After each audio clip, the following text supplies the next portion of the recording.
At the end of Via Roma, a flight of steps leads to Piazza Castello, where, over a rocky outcrop of tuff formed by the erosion of the Orba and Stura streams, there stood the ancient castle located in a strategic position which sheltered the old nucleus of the town. In the 14th century it was rebuilt with a bailey, guard towers at the corners, a round tower in defense of the main entrance, and another 3 square towers. The castle endured several sieges, including during the war between the Republic of Genoa and the House of Savoy, which partly destroyed it. In the course of time, owing to the use of increasingly effective artillery, it became indefensible, and in 1855 it was decreed that both the castle and the rock on which it was founded should be demolished. The castle is linked to an ancient legend that tells of a Genoese lord who invited the town elders to a party and, after killing them treacherously, had their heads hung from the battlements of the keep. Later, Genoa was to acknowledge the mistake and pursue reconciliation. After the remnants of the castle were demolished in 1881, the square known as Piazza Castello was built. It housed the Way House and the tramway station of Vada to Novi Ligure, commissioned by Mayor Michele Odili to break the isolation of the town.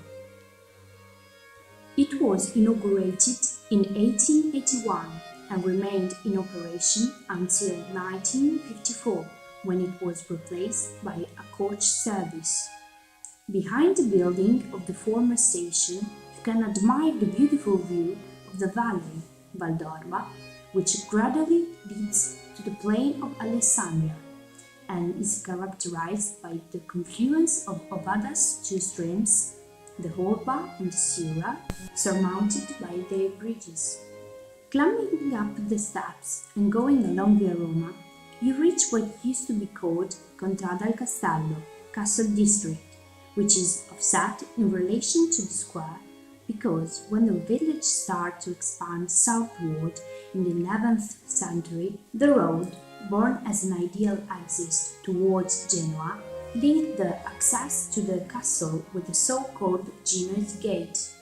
This street, which leads you to Piazza Mazzini, in medieval times used to separate the urban center of Ovada between 2 districts, the eastern, called Borgo di Dentro, with a defensive wall, and the western, called Voltegna, whose name is due to the arcades Volte, still visible and which housed the commercial center of the town. Piazza Mazzini is one of the oldest squares in Ovada, in the middle of which there stood the Loggia Pretoria, the heart of all public activities. On the ground floor of the loggia, a small market was held weekly every Wednesday, while the upper floor was reserved to public activities, such as the administration of justice. In the widest part of the square, there are 2 tower houses dating back to the 13th century. The one on the left was the seat of the municipality until the 18th century, while the other was the home of Tommaso Malaspina, Lord of Ovada. The square also houses the buildings in which there lived the vernacular poet Colombo Gaglione and the composer and pianist Emanuele Borgata.